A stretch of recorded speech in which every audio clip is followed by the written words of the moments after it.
Hello बच्चों, आपका स्वागत है प्रवीण सिंह केमिस्ट्री क्लासेज में। बच्चों, आज हम कक्षा 11 और कक्षा 12 के बच्चों के लिए उन्हीं की मांग पर रेडॉक्स इक्वेशन या रेडॉक्स रिएक्शन बहुत ही इंपॉर्टेंट टॉपिक है, ऑक्सीकरण अपचयन अभिक्रिया के विषय में चर्चा करेंगे।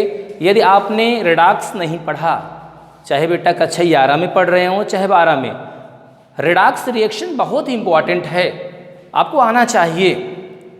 कक्षा 11 के बच्चे बहुत मांग कर रहे थे, सर एक टॉपिक बनाइए रेडॉक्स रिएक्शन। उन्हीं के अनुरोध पर जो है आज हम आपके सामने रेडॉक्स रिएक्शन जो चैप्टर है उसको लेकर के उपस्थित हुए हैं। पूरा प्रयास हमारा है कि आपको अच्छे से हम समझाएं। तो ठीक है बेटा, हम शुरू करते हैं। आज का जो हमारा टॉपिक है रेडॉक्स रिएक्शन, ऑक्सीकरण अपचयन अभिक्रिया। सबसे पहले बेटा आपको करना क्या है, कॉपी और पेन को बेटा ले लीजिए। जो भी इंपॉर्टेंट टॉपिक या रिएक्शन हम बताएं उसको आपको नोट करना है। नोट करेंगे तो ज़बरदस्त कॉन्फिडेंस बढ़ेगा, आप बहुत ही बेहतर करेंगे। ठीक है ना, शुरू करें। सबसे पहले हमको ये समझना है कि ऑक्सीकरण किसे कहते हैं, फिर समझेंगे अपचयन किसे कहते हैं, फिर हम ऑक्सीकरण अपचयन अभिक्रिया के विषय में बात करेंगे। तो सबसे पहले बेटा हम ऑक्सीकरण के विषय में बात करेंगे कि ऑक्सीकरण कहते किसे हैं। चलिए शुरू करिए, लिखिए सब लोग ऑक्सीकरण।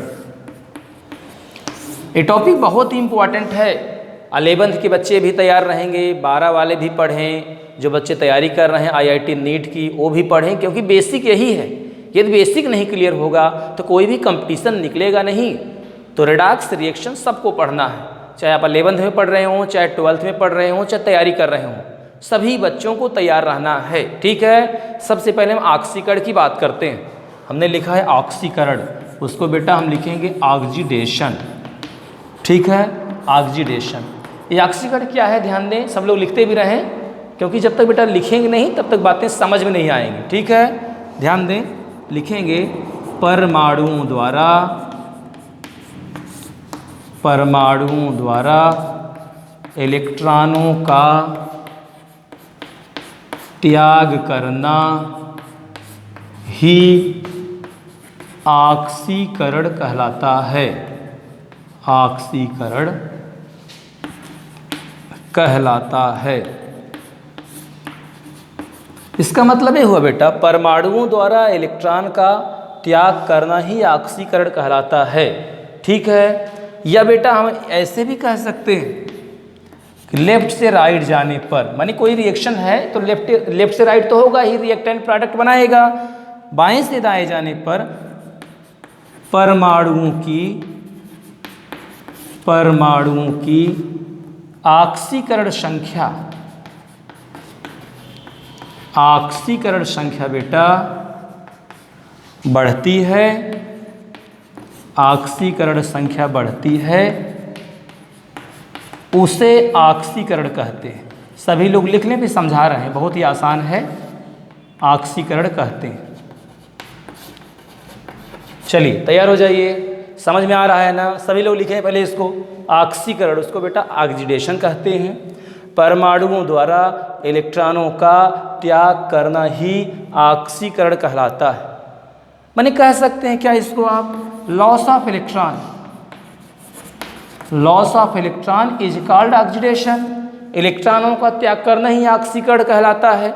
इलेक्ट्रॉनों का त्याग कौन करेगा, परमाणु करेगा ना, इसलिए हमने लिखा है परमाणुओं द्वारा इलेक्ट्रॉनों का त्याग करना ही ऑक्सीकरण कहलाता है। भाई इलेक्ट्रॉन त्याग करेगा तो कहीं न कहीं चार्ज पे भी फर्क पड़ेगा ना। कोई उदासीन एटम है, इलेक्ट्रॉन त्याग करेगा, जितना इलेक्ट्रॉन त्याग करेगा बेटा उतना प्लस चार्ज उसके ऊपर आएगा। कहीं न कहीं बाएं से दाएं जाने पर परमाणुओं की ऑक्सीकरण संख्या बढ़ती है, उसे ऑक्सीकरण कहते हैं। एग्जाम्पल भी लेकर के आपको हम समझा रहे हैं। देखिए, जैसे Fe+2 दिया है, Fe+2 गिव्स Fe+3 दिया है, तो Fe+2 ने क्या किया, एक इलेक्ट्रॉन लॉस कर दिया, तो Fe+3 हो गया। इलेक्ट्रॉनों का लॉस करना बेटा क्या है, ऑक्सीकरण है। या बाएं से दाएं जाने पर प्लस चार्ज बढ़ता है, उसी को हम ऑक्सीकरण के नाम से जानते हैं। ऑक्सीकरण एक प्रक्रिया है, ध्यान दें, ऑक्सीकरण एक प्रक्रिया है। इसमें क्या होता है, इलेक्ट्रॉनों का लॉस होता है, इलेक्ट्रॉन त्यागा जाता है। कौन त्यागता है, परमाणु त्यागता है। तो परमाणु द्वारा इलेक्ट्रॉनों को लॉस करना माने त्यागना ही ऑक्सीकरण है। या बाएं से दाएं जाने पर कोई रिएक्शन ऐसे लिखा रहेगा, तो बाएं से दाएं जाने पर यदि प्लस चार्ज बढ़ रहा है बेटा तो उसी को ऑक्सीकरण कहते हैं, और जितने चार्ज का अंतर होगा उतना इलेक्ट्रॉन जोड़ेंगे जिधर चार्ज ज़्यादा होगा। आ रहा है समझ में? ऑक्सीकरण के विषय में जाने की नहीं, आप कहेंगे क्या? परमाणु द्वारा इलेक्ट्रॉनों का त्याग करना ही ऑक्सीकरण कहलाता है। या बाएं से दाएं जाने पर जो परमाणु है उसकी ऑक्सीकरण संख्या यदि बढ़ती है उसी को ऑक्सीकरण के नाम से जानते हैं। एक नया शब्द आया कि ऑक्सीकरण संख्या किसे कहते हैं। ध्यान दें, किसी भी परमाणु के ऊपर उपस्थित आवेशों की संख्या को ही हम ऑक्सीकरण संख्या कहते हैं। जैसे यहाँ Fe के ऊपर कितना चार्ज है बेटा? +2 चार्ज है। यहाँ Fe के ऊपर कितना चार्ज है? +3 चार्ज है। जिस एटम पर जो चार्ज होगा वही उसकी ऑक्सीकरण संख्या होगी। जिस परमाणु पर जो आवेश होगा वही उसकी ऑक्सीकरण संख्या होगी। Fe की ऑक्सीकरण संख्या बेटा +2 है, यहाँ Fe की ऑक्सीकरण संख्या +3 है। जिस एटम पर जो चार्ज होता है वही उसकी ऑक्सीकरण संख्या होती है। अभी हम बताएंगे ऑक्सीकरण संख्या के विषय में, आपको हम बताएंगे। पहले हम क्या करेंगे, ऑक्सीकरण किसे कहते हैं आपको बता दें, अपचयन किसे कहते हैं उसको बता दें, फिर ऑक्सीकरण संख्या बताएंगे, फिर ऑक्सीकरण अपचयन अभिक्रिया को भी बता करके बैलेंस करना सिखाएंगे। ध्यान दें, इस टॉपिक में क्या क्या पढ़ना है उसको भी समझें कि ऑक्सीकरण किसे कहते हैं पढ़ना है, अपचयन किसे कहते हैं, ऑक्सीकरण संख्या बताएंगे आपको, ऑक्सीकरण अपचयन अभिक्रिया बताएंगे और समीकरण को बैलेंस करना सिखाएंगे कि रेडॉक्स रिएक्शन को कैसे बैलेंस करते हैं। ठीक है, तो ऑक्सीकरण समझ में आया ना कि ऑक्सीकरण किसे कहते हैं। ठीक है, अगला जो टॉपिक है माने हमको सीखना क्या है बेटा, अपचयन सीखेंगे। अपचयन किसे कहते हैं उसके विषय में हम चर्चा कर रहे हैं, तैयार रहिए। टॉपिक हमारा क्या है अब इसके बाद? अपचयन। नोट करेंगे सभी बच्चे, लेकिन नोट करेंगे तभी कॉन्फिडेंस बढ़ेगा। केमिस्ट्री में बेटा नोट करना है, जो भी हम बताएं आप नोट करते रहिए, कॉपी पेन साथ में लिए रहिए, जो भी इम्पोर्टेंट टॉपिक मिले उसको नोट करेंगे। ठीक है, अपचयन उसको हम रिडक्शन कहते हैं। इसकी परिभाषा लिखेंगे सभी लोग, परमाणुओं द्वारा इलेक्ट्रॉनों का ग्रहण होना ही अपचयन कहलाता है। ध्यान दें, परमाणुओं द्वारा इलेक्ट्रॉन का ग्रहण होना ही अपचयन कहलाता है। माने एटम क्या करता है? इलेक्ट्रॉन को ग्रहण करता है। इसको कह सकते हैं gain of electron. Gain of electron is called reduction. किसी परमाणु द्वारा इलेक्ट्रॉनों का गेन करना, इलेक्ट्रॉनों का गेन करना माने इलेक्ट्रॉनों का ग्रहण करना ही अपचयन कहलाता है। ठीक है ना, ये इसको ऐसे भी कह सकते हैं, बाएं से दाएं जाने पर यदि परमाणु की जो ऑक्सीकरण संख्या है, परमाणु की ऑक्सीडेशन नंबर बेटा डिक्रीज करता है। डिक्रीज करता है माने घटता है, उसी को हम क्या बोलते हैं? उसी को अपचयन कहते हैं। एग्जाम्पल की बात करते हैं, ध्यान दें। जैसे एग्जाम्पल है Fe+3 से Fe+2। Fe के ऊपर कौन सा चार्ज है? +3 है। अब क्या हुआ बनने के बाद? +2 आ गया। एक चार्ज कम हो रहा है ना, घट रहा है, तो इलेक्ट्रॉन ग्रहण कर रहा है तभी तो घट रहा है। +3 माने 3 की कमी थी, अब +2 माने 2 की कमी हो गई। इसका मतलब एक चार्ज इसको मिला है, एक इलेक्ट्रॉन इसने ग्रहण किया है, तभी ऐसा हो रहा है। तो क्या कहेंगे कि परमाणु द्वारा इलेक्ट्रॉनों का ग्रहण होना ही अपचयन कहलाता है। या बाएं से दाएं जाने पर परमाणु की ऑक्सीकरण संख्या बेटा घटती है, उसी को अपचयन कहते हैं। यहाँ देखो बाएं से दाएं जाने पर प्लस चार्ज घट रहा है, इसको क्या बोलेंगे? अपचयन कहेंगे। या इलेक्ट्रॉनों का ग्रहण होना ही अपचयन कहलाता है। कोई भी रिएक्शन दिया है, अगर इलेक्ट्रॉन इधर जुड़ते हैं बेटा, इसके टेल की तरफ जुड़ते हैं तो समझ लेना रिडक्शन है। यदि हेड के सामने जुड़ते हैं, जाकर के एरो के सामने जुड़ते हैं इलेक्ट्रॉन, समझ लेना कि ऑक्सीकरण है। सही है ना? बहुत ही आसान टॉपिक इस समय चल रहा है, कठिन नहीं है। आपको लग रहा है कि बहुत कठिन टॉपिक है, हम आसान कर रहे हैं, नहीं, प्रयास करना है, अच्छा होगा। ठीक है, इसके बाद बेटा हम सीखेंगे कि ऑक्सीकरण संख्या किसे कहते हैं। चूंकि परिभाषा में हमने आपको बताया कि बाएं से दाएं जाने पर ऑक्सीकरण संख्या बढ़ती है तो ऑक्सीकरण है, ऑक्सीकरण संख्या घटती है तो अपचयन है। हमको सीखना है कि ऑक्सीकरण संख्या किसे कहते हैं। सबसे पहले हम ऑक्सीकरण संख्या सीखेंगे। ऑक्सीकरण संख्या बहुत इंपॉर्टेंट है, परीक्षा में आता है। इसको हम बेटा ऑक्सीडेशन नंबर के नाम से जानते हैं। ऑक्सीडेशन नंबर बहुत ही इंपॉर्टेंट टॉपिक। ऑक्सीकरण संख्या कहते किसे हैं, ध्यान दीजिए। सब लोग लिखिए, हम बता रहे हैं, लिखो। किसी परमाणु के ऊपर उपस्थित, किसी परमाणु के ऊपर उपस्थित आवेशों की संख्या को, किसी परमाणु के ऊपर उपस्थित आवेशों की संख्या को ही ऑक्सीकरण संख्या कहते हैं। किसी परमाणु के ऊपर उपस्थित आवेशों की संख्या को ही ऑक्सीकरण संख्या कहते हैं। इसका मतलब बेटा ये हुआ, जिस एटम पर जो चार्ज होगा वही उसकी ऑक्सीकरण संख्या होगी। समझाने का हम प्रयास कर रहे हैं, ध्यान दें, क्योंकि कंपाउंड में ऑक्सीकरण संख्या पूछता है तो उसका कुछ नियम है, वो नियम आपको हम बता रहे हैं, आप उसको नोट करेंगे। ऑक्सीकरण संख्या की परिभाषा बता दिए ना, ठीक है। अब हेडिंग डालिए आप, ऑक्सीकरण संख्या का निर्धारण करना, कि ऑक्सीकरण संख्या कैसे निकालते हैं किसी यौगिक में, किसी परमाणु का, उसको हम बता रहे हैं। तो ऑक्सीकरण संख्या का निर्धारण करना बता रहे हैं, उसमें कई नियम हैं। पहला नियम सुने, जो एस ब्लॉक होता है, एस ब्लॉक में जो फर्स्ट ग्रुप है बेटा, जिसको हम एल्कली मेटल कहते हैं, क्षार धातु, उन सब की ऑक्सीकरण संख्या, हाइड्रोजन हो चाहे लिथियम हो, सोडियम हो, पोटेशियम हो, रूबियम हो, सीजियम हो और फ्रेंसिनियम, सब की ऑक्सीकरण संख्या +1 होती है। यस ब्लॉक में कितने ग्रुप हैं, 2 हैं ना। फर्स्ट एक को क्षारीय धातु, सेकेंड को क्षारीय मृदा धातु कहते हैं, फर्स्ट एक को एल्कली मेटल कहते हैं। एल्कली मेटल में जितने भी एलिमेंट होंगे सब की ऑक्सीकरण संख्या +1 होती है, सही है ना। चूँकि हाइड्रोजन H+ रखता है, सोडियम पर भी +1 चार्ज होता है, जिस पर जो चार्ज होगा वही तो ऑक्सीकरण संख्या होगी। तो हाइड्रोजन, लिथियम, सोडियम, पोटेशियम जितने भी एलिमेंट हैं सबकी ऑक्सीकरण संख्या +1 होती है, इसको नोट कर लीजिए, ठीक है। दूसरा क्या है, यस ब्लॉक के जो सेकंड में हैं, सेकंड ए ग्रुप में जो एलिमेंट हैं, ध्यान दें, बेरिलियम हुआ, मैग्नीशियम हुआ, कैल्शियम हुआ और जितने भी हैं सबकी ऑक्सीकरण संख्या +2 होती है। यस ब्लॉक के सेकंड वर्ग में जो एलिमेंट हैं बेटा, उनकी ऑक्सीकरण संख्या +2 होती है। उसका कारण भी है, जैसे मैग्नीशियम है, एटॉमिक नंबर इसका बेटा 12 है, 12 है, 2 8 2, यह 2 इलेक्ट्रॉन लॉस करके ऑक्टेट पूरा करेगा। इसके ऊपर +2 चार्ज आता है, +2 चार्ज आएगा तो इसकी ऑक्सीकरण संख्या भी 2 होगी, +2 होगी। तीसरा नियम ध्यान दें, हैलोजन, हैलोजन में बेटा चाहे फ्लोरीन हो, क्लोरीन हो, ब्रोमीन हो, आयोडीन हो, एस्टाटीन हो, सभी की ऑक्सीकरण संख्या बेटा -1 होती है। -1 किसका किसका, फ्लोरीन, क्लोरीन, ब्रोमीन, आयोडीन, क्यों होता है -1?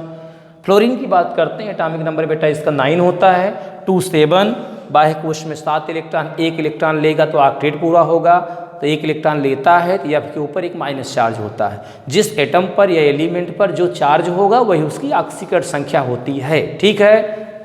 अगला जो नियम है चौथा, ध्यान दें, ऑक्सीजन जो होता है उसकी ऑक्सीकरण संख्या हमेशा -2 होती है बेटा। OF2 के केस में +2 होती है, और अगर पेरोक्साइड कहीं दिखाई दिया उसके केस में -1 होता है। इसी को नोट करना है, ये इम्पॉर्टेंट ज़्यादा है। ऑक्सीजन की ऑक्सीकरण संख्या हमेशा बेटा कितना, -2, OF2 के केस में कितना, +2, पेरोक्साइड के केस में कितना, -1।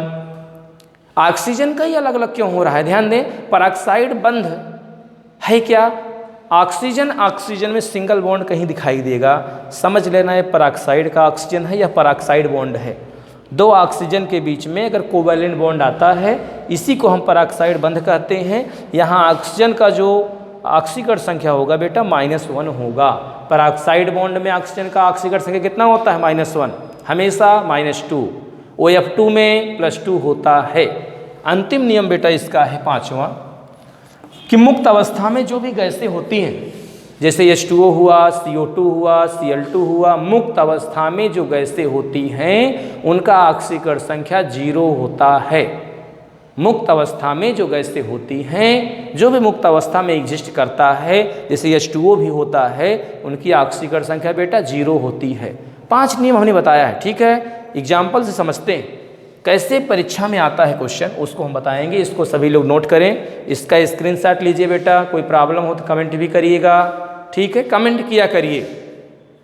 आपको कैसे लग रहा है, अच्छा लग रहा है कि कम अच्छा लग रहा है, क्या कमी है, कमेंट करेंगे तभी तो हम सुधारेंगे। तो कहीं न कहीं हम पूरा प्रयास करेंगे कि बेहतर हो, आपको समझ में आए तो कमेंट किया करें, ठीक है। ठीक, चलें आगे, ठीक है। एग्जाम्पल देते हैं। यौगिक में ऑक्सीकरण संख्या निकालना आपको हम बता रहे हैं। कैसे ऑक्सीकरण संख्या निकालते हैं, क्वेश्चन कैसे आता है उसको हम बताएंगे। सब लोग तैयार रहेंगे। पहला क्वेश्चन है, ध्यान दें, के MnO4 में यमयन की ऑक्सीकरण संख्या पूछता है। इसका नाम पोटेशियम परमैंगनेट है। के MnO4 में यमयन की ऑक्सीकरण संख्या जब पूछेगा तो करेंगे क्या बेटा, ध्यान दें। जैसे पोटेशियम कहाँ का एलिमेंट है बताइए, यस ब्लॉक के फर्स्ट ग्रुप का है ना, क्षारीय धातु है ना, बताए थे। Hydrogen, lithium, sodium, potassium, potassium मिला, उसकी ऑक्सीकरण संख्या बेटा कितनी होती है बताए थे, +1 ना, 1 प्लस, जिसका निकालना होता है X plus 4 into, simple oxygen है। सिंपल ऑक्सीजन का जो ऑक्सीडेशन नंबर होगा -2 होगा, बराबर 0 क्यों कर रहे हैं, क्योंकि बराबर इधर कोई चार्ज नहीं है, बराबर -1 चार्ज होता तो बराबर -1 का हम लिखते। 1 + x - 8 बराबर 0 बेटा। x की वैल्यू आ गई यहाँ +7। माने KMnO4 में जो मैग्नीज है, मैग्नीशियम नहीं, मैग्नीज, के MnO4, मैग्नीज की ऑक्सीकरण संख्या +7 आएगी। कैसे आएगा हमने बता दिया। पोटेशियम का 1 होता है, जिसका निकालना x मान लीजिए, 4 इंटू ऑक्सीजन का -2 कैलकुलेट करेंगे तो x का मान +7 आएगा, ठीक है। दूसरा क्वेश्चन ध्यान दें।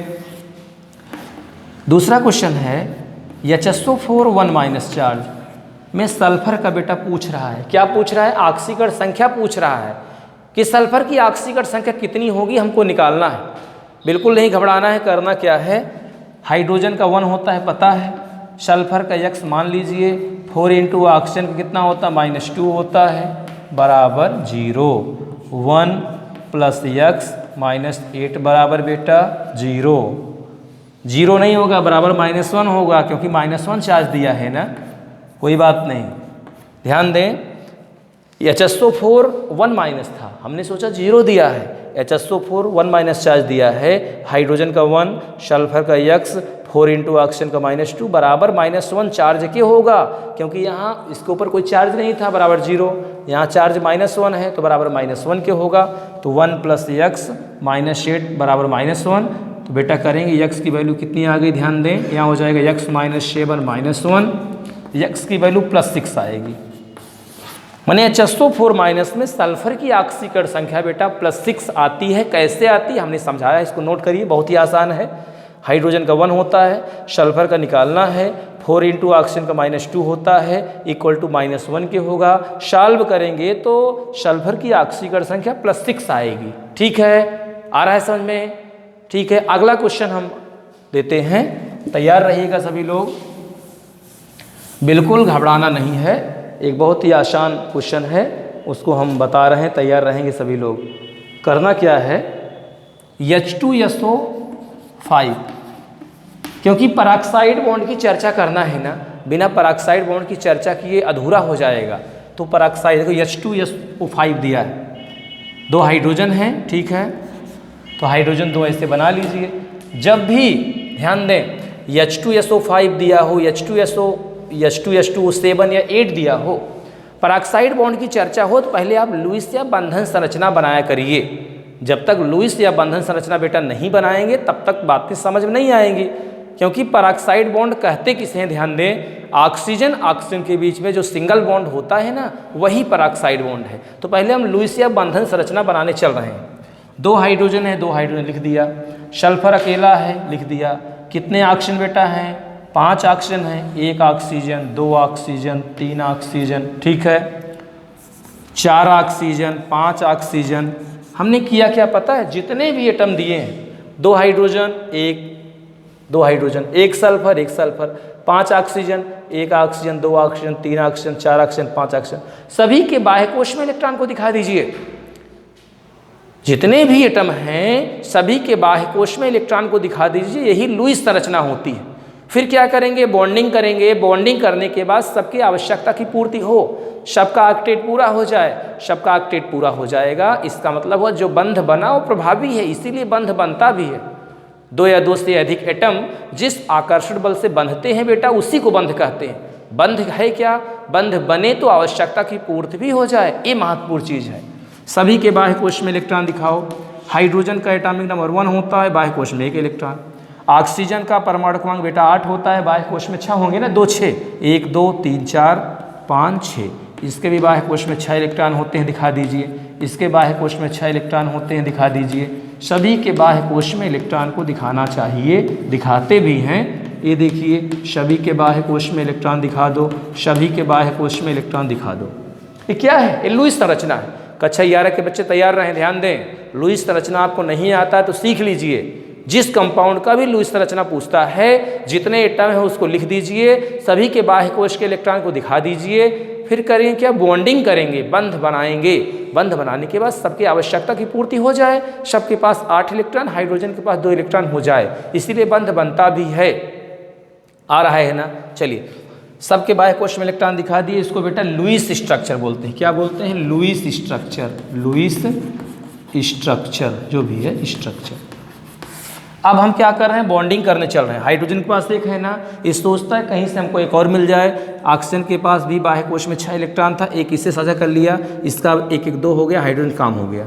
ऐसे ही हाइड्रोजन का काम यहाँ भी हो गया। ऑक्सीजन के पास कितने इलेक्ट्रॉन गिनो इस समय बॉन्डिंग के बाद, 1 2 3 4 5 6 7, एक इससे कर लिया, इसका भी 8 पूरा हो गया। 1 2 3 4 5 6 7 था, एक इससे कर लिया, इसका भी 8 हो गया।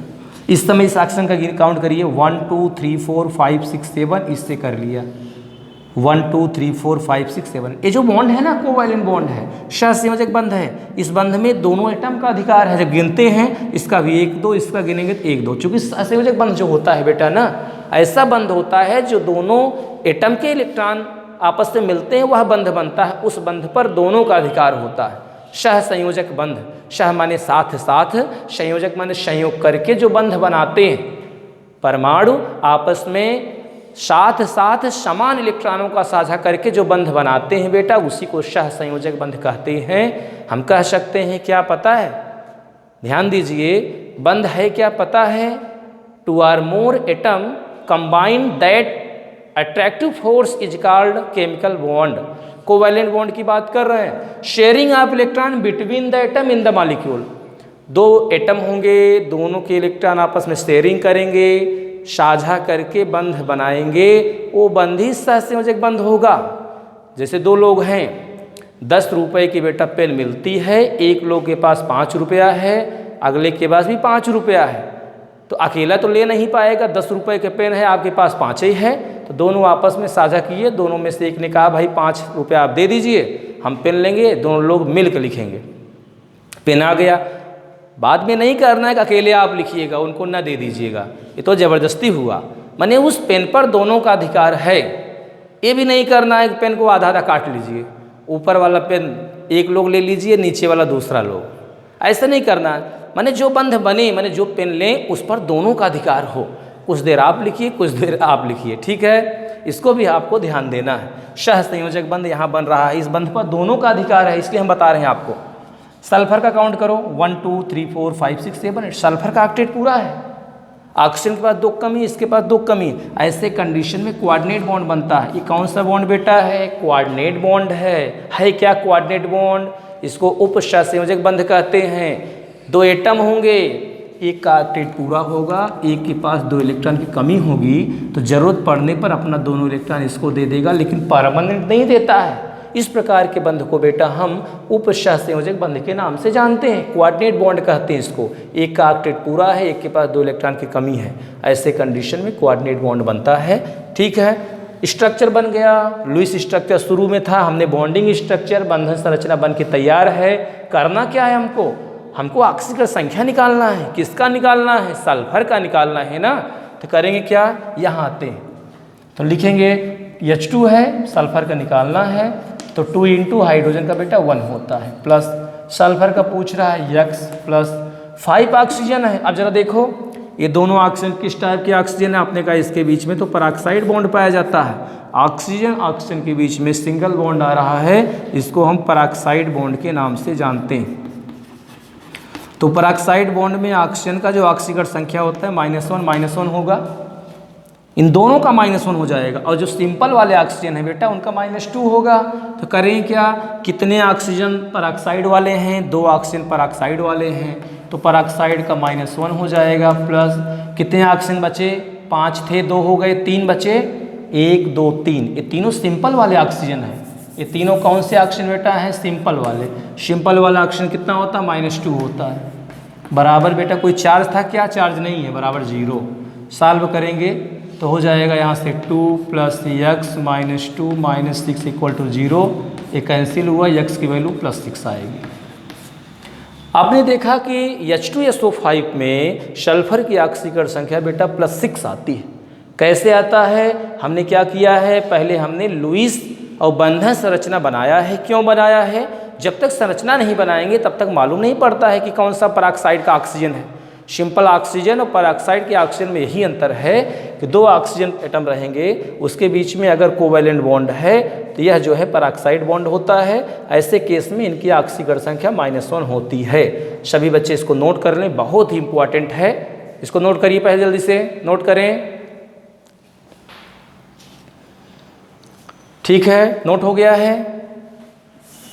एक एग्जाम्पल और देंगे आपको, क्योंकि ऑक्सीकरण संख्या आपको आना चाहिए, क्योंकि पूरा रेडॉक्स जो है, पूरा चैप्टर ऑक्सीकरण संख्या पर बेस्ड है। HNO3 में नाइट्रोजन का पूछ रहा है। करें क्या, 1 प्लस नाइट्रोजन का x मान लीजिए प्लस 3 इंटू बेटा ऑक्सीजन का -2 बराबर 0। 1 + x - 6 बराबर 0। x = बेटा +5। HNO3 में जो नाइट्रोजन की ऑक्सीकरण संख्या होगी +5 होगी। बहुत ही आसान है, देख लीजिए, बहुत ही आसान है। H2SO4 दिया होता तो क्या करते आप? H2SO4 में सल्फर की ऑक्सीकरण संख्या पूछता तो अगला क्वेश्चन है 2 इंटू हाइड्रोजन का 1, सल्फर का बेटा x प्लस 4 इंटू ऑक्सीजन कितना होता है? -2 बराबर बेटा 0।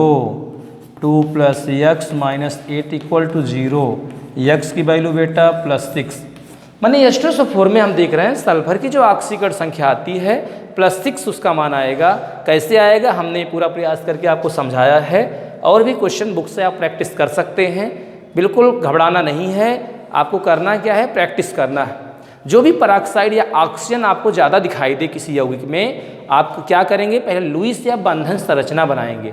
लुईस या बंधन संरचना बनाएंगे तो कहीं न कहीं आपको समझ में आ जाएगा कि सिंपल ऑक्सीजन है कि पेरोक्साइड वाला ऑक्सीजन है। सिंपल ऑक्सीजन बेटा रहेगा तो उसकी ऑक्सीकरण संख्या -2 लिखना, और जब पेरोक्साइड का होगा तो -1 लिखना। बच्चे यही गलत करते हैं, यही गलतियां करते हैं, आपको नहीं गलत करना है। ठीक है, इसके बाद क्या करेंगे? हमने क्या क्या बताया आपको? ऑक्सीकरण क्या है बता दिया, अपचयन किसे कहते हैं बता दिया, ऑक्सीकरण संख्या कैसे निकालते हैं वो परिभाषा भी बता दिया। अब जो पाठ का नाम है ऑक्सीकरण अपचयन अभिक्रिया, उसके विषय में भी बताएंगे, उसको हम बता रहे हैं। सभी लोग जो है उसको नोट करेंगे, बहुत ही इंपॉर्टेंट है ये टॉपिक, वास्तव में बहुत इंपॉर्टेंट है। रेडॉक्स पढ़ लेंगे तो आगे की तैयारी में 12th में जाएंगे आप या तैयारी करेंगे, वहाँ कहीं ना कहीं आपको फ़ायदा होगा। जब तक रेडॉक्स नहीं पढ़ते हैं, चैप्टर का नाम है बेटा redox reaction. Redox reaction means हुआ, शुरू का RED जो है इसका मीन्स हुआ रिडक्शन। OX जो लिखा है उसका मतलब हुआ ऑक्सीडेशन। बेटा ऐसी अभिक्रिया जिसमें एक साथ ऑक्सीकरण भी हो, अपचयन भी हो, ऐसी अभिक्रिया को हम रेडॉक्स रिएक्शन के नाम से जानते हैं। रेडॉक्स को लिखते हैं रिडक्शन प्लस ऑक्सीडेशन। RED माने रिडक्शन, OX माने ऑक्सीडेशन, ये दोनों मिलेगा, रिडक्शन प्लस ऑक्सीडेशन बराबर रेडॉक्स होगा। अपचयन ऑक्सीकरण अभिक्रिया का हो चाहे ऑक्सीकरण अपचयन अभिक्रिया का हो, दोनों एक ही हैं। तो चैप्टर का नाम है ऑक्सीकरण अपचयन अभिक्रिया, माने ऐसी अभिक्रिया जिसमें एक साथ ऑक्सीकरण और अपचयन दोनों होता है, उसे हम रेडॉक्स अभिक्रिया, ऑक्सीकरण अपचयन अभिक्रिया के नाम से जानते हैं। ठीक है, एक एग्जाम्पल लेंगे, एग्जाम्पल से आपको समझाएंगे तो रेडॉक्स रिएक्शन को कैसे पहचानते हैं। ठीक है, एग्जाम्पल ले रहे हैं, देखिए FeCl2 SnCl4 FeCl3 और SnCl2 बैलेंस नहीं है। मान लीजिए हम बैलेंस कर देते हैं इसको, ठीक है, हम बैलेंस कर रहे हैं, ध्यान दें, 2Fe है 2Fe है। अभी आगे हम बैलेंस करना सीखेंगे, बिल्कुल घबराना नहीं है। हमको सीखना क्या है कि ये रिडॉक्स है कि नहीं है, ऑक्सीकरण अपचयन अभिक्रिया कैसे पहचानते हैं उसकी हम बात कर रहे हैं। चलिए, हमने कहा है किस फार्म में है बेटा, आपने कहा है तो आणविक फार्म में है। ऑक्सीकरण अपचयन की जो परिभाषा हमने बताया है आपको ना, वो आयनिक फार्म में बताया था, आयन के रूप में बताया था, एटम के ऊपर चार्ज होता था बताया था। सबसे पहले क्या करेंगे, इसको आयन के रूप में लिखेंगे। ये आणविक है, अणु के रूप में है ना, तो ये आणविक है। इसको करना क्या, आयनिक बनाएंगे। क्यों आयनिक बनाएंगे बेटा, क्योंकि ऑक्सीकरण अपचयन की जो परिभाषा हमने बताई है ना, वो आयनिक रूप में बताया है। इसको क्या करेंगे, किस फार्म में है, आणविक है, आयनिक बनाना है। ठीक है, आयनिक कैसे बनाएंगे, एक Cl पर एक माइनस होता है बेटा, 2 Cl है 2 माइनस होगा, इसका मतलब उतना प्लस बगल वाले पे होगा। तो हम लिखेंगे क्या, समझने के लिए 2Fe+2 लिखेंगे। क्यों लिखा +2, एक Cl पर एक माइनस होता है, 2 Cl है तो 2 माइनस होगा, उतना प्लस बगल वाले पे होगा। ये जो Fe2+ आया है ना, वो FeCl3 Cl2 के कारण ही आया है। Sn पर +4 बेटा, 2Fe पर +3 Sn पर +2। क्यों लिख रहे हैं, क्योंकि ऑक्सीकरण अपचयन की जो परिभाषा हमने सीखा है ना, वो आयन या आवेश के रूप में सीखा है। जब तक आवेश या आयन नहीं रहेगा, हम पहचान नहीं पाएंगे ये ऑक्सीकरण है कि अपचयन है। ठीक है, तो करेंगे क्या, Cl2 था तो उतना प्लस Fe पे गया, Fe2+ का मतलब हुआ FeCl2 था वो, SnCl4 का मतलब हुआ Sn पर 4+ चार्ज था, FeCl3 का मतलब हुआ, इसको जब हमने आयनिक चेंज किया तो Fe पर 3+ आ गया, +2 ये बताता कि यह SnCl2 था, हमने चेंज किया है, आणविक को आयनिक में चेंज किया है। फिर Fe का रिलेशन बेटा Fe में दिखा दो, Sn का रिलेशन Sn से दिखाएंगे। तो क्या लग रहा है, देखो +2 से +3 बाएं से दाएं जाने पर प्लस चार्ज बेटा बढ़ता है, माने ऑक्सीकरण संख्या बढ़ रही है, इसको हम ऑक्सीडेशन कहते हैं। ऑक्सीडेशन माने ऑक्सीकरण। और Sn का देखते हैं, बाएं से दाएं जाने पर प्लस चार्ज घट रहा है, माने ऑक्सीकरण संख्या घट रही है, उसको हम रिडक्शन कहते हैं। बाएं से दाएं जाने पर ऑक्सीकरण संख्या बेटा घटती है, उसको अपचयन कहते हैं। और बाएं से दाएं जाने पर जो ऑक्सीकरण संख्या बढ़ रही है, उसको ऑक्सीकरण कहते हैं। माने Fe का ऑक्सीकरण हो रहा है, Sn का अपचयन हो रहा है, माने दोनों प्रक्रियाएं एक साथ हो रही हैं। माने जिस रिएक्शन में एक साथ ऑक्सीकरण भी हो, अपचयन भी हो, ऐसी अभिक्रिया को हम रेडॉक्स रिएक्शन के नाम से जानते हैं। माने रिएक्शन के आधे पोर्शन में ऑक्सीकरण हो रहा है, आधे पोर्शन में अपचयन हो रहा है, ऐसी अभिक्रिया को हम रेडॉक्स रिएक्शन के नाम से जानते हैं। बहुत ही इंपॉर्टेंट टॉपिक है बेटा, बिल्कुल घबराना नहीं है। रिएक्शन देख करके आपको बताना है यह रेडॉक्स है कि नहीं। आणविक फार्म में रहेगा, पहले आयनिक फार्म में चेंज कर लेना। जब आयनिक फार्म में चेंज करेंगे, फिर ऑक्सीकरण अपचयन को पहचानना आसान हो जाएगा कि ऑक्सीकरण अपचयन दोनों अगर रिएक्शन में है, उसी को हम रेडॉक्स कहते हैं, आपको पहचानना है। आ रहा है समझ में, बहुत ही इंपॉर्टेंट टॉपिक। अगला जो सेकंड पार्ट होगा, उसमें आपको हम जो रेडॉक्स रिएक्शन है उसको बैलेंस करने की विधि बताएंगे। रेडॉक्स रिएक्शन को बैलेंस करने की बेटा 2 विधियाँ हैं। पहला है आयन इलेक्ट्रॉन विधि, दूसरा है ऑक्सीकरण संख्या विधि। बोर्ड की परीक्षाओं में ध्यान देंगे, बोर्ड की परीक्षाओं में जो है आयन इलेक्ट्रॉन विधि या ऑक्सीकरण संख्या विधि से रेडॉक्स रिएक्शन को बैलेंस करने के लिए आता है। तो जो दोनों विधियां हैं, दोनों महत्वपूर्ण हैं, आयन इलेक्ट्रॉन विधि और ऑक्सीकरण संख्या विधि। तो आयन इलेक्ट्रॉन विधि जो है, उसके द्वारा रेडॉक्स रिएक्शन कैसे बैलेंस करते हैं, अगले लेक्चर में लेकर के आपके सामने उपस्थित होंगे। बस यही कहेंगे कि प्रवीण सिंह केमिस्ट्री क्लासेस से जुड़े रहिए, विश्वास करिए, कहीं न कहीं हम भी प्रयास करेंगे कि जो बचा हुआ टॉपिक है आपको बहुत जल्द पहुंचाएं। कमेंट करिएगा कि पार्ट 2 आपको चाहिए कि नहीं। मैंने समीकरण को बैलेंस करना जो है आयन इलेक्ट्रॉन विधि से या ऑक्सीकरण संख्या विधि से आपको चाहिए कि नहीं, हम एकदम सरल करके बताएंगे। ठीक है, पूरा हमारा प्रयास है कि आप अच्छा करें, ईश्वर करें कि आप अच्छा करें, आने वाली परीक्षाओं में अच्छा अंक प्राप्त करें। रेडॉक्स रिएक्शन ये जो चैप्टर है रेडॉक्स इक्वेशन या रेडॉक्स रिएक्शन आपको अच्छे समझ में आ जाए, उसके लिए बेटा करना क्या है, वीडियो को देखना है। कक्षा 11 के बहुत से बच्चे हमारे चैनल से नहीं जुड़े हैं, हम चाहते हैं उनके पास शेयर करिए, वीडियो को शेयर करिए, लिंक शेयर करिए, वो भी जुड़ें, हमारे वीडियो को देखें, हमारा कॉन्फिडेंस बढ़ेगा तो कक्षा 11 का भी वीडियो हम बराबर बनाएंगे। कक्षा 12 के लिए बराबर अपलोड कर रहे हैं। कक्षा 12 में तो पूरी केमिस्ट्री 80% इंटर की केमिस्ट्री हमने यूट्यूब पे डाल दिया है। 11 के लिए अभी हम प्रयास कर रहे हैं, आप भी जुड़िए, हम प्रयास करेंगे कक्षा 11 का भी जो टॉपिक है मेन टॉपिक उसको डालें। आने वाले टाइम में हम पूरा प्रयास करेंगे कि कक्षा 11 के बच्चों का भी प्रॉफिट हो, क्योंकि अच्छी चीज़ का प्रचार होना चाहिए। हम चाहते हैं और बच्चे जो हमारे चैनल से नहीं जुड़े हैं हमारे चैनल को लाइक सब्सक्राइब करें, ठीक है, अच्छी चीज़ों का प्रचार होना चाहिए। ठीक है बेटा, यही कहेंगे, केमिस्ट्री पढ़ते रहिए, केमिस्ट्री को लिख के पढ़ना है, लिख कर प्रैक्टिस करेंगे तो आपको आ जाएगा। जब तक लिखेंगे नहीं तब तक कन्फ्यूजन होगा। बिल्कुल घबराना नहीं है, खुश रहिए, खुश होकर पढ़ा करिए, टेंशन नहीं लेना है। केमिस्ट्री बहुत कठिन है, कुछ लोग कहते हैं बहुत ही केमिस्ट्री कठिन है, हम कह रहे हैं बहुत ही आसान है। करना क्या है, रेगुलर पढ़ना होगा, वीडियो को बार बार देखना होगा, तो आप कहीं न कहीं अच्छा करेंगे। 11th के लिए हमने केमिकल बॉन्डिंग भी 2-3 पार्ट में, IUPAC नॉमेनक्लेचर जो ऑर्गेनिक कंपाउंड का है उसको 2-3 पार्ट में बनाया है, उसको भी आप देखिए। जो आपके साथी IUPAC सीखना चाहते हैं उनसे बताइए कि प्रवीण सिंह केमिस्ट्री क्लासेज एक चैनल है, उसमें पढ़ाया जा रहा है, 11th का भी पढ़ाया जाएगा। अधिक से अधिक बच्चे जुड़ें। ठीक है बेटा, आ रहा है ना? ठीक है, आज के लिए बस इतना ही। थैंक्स।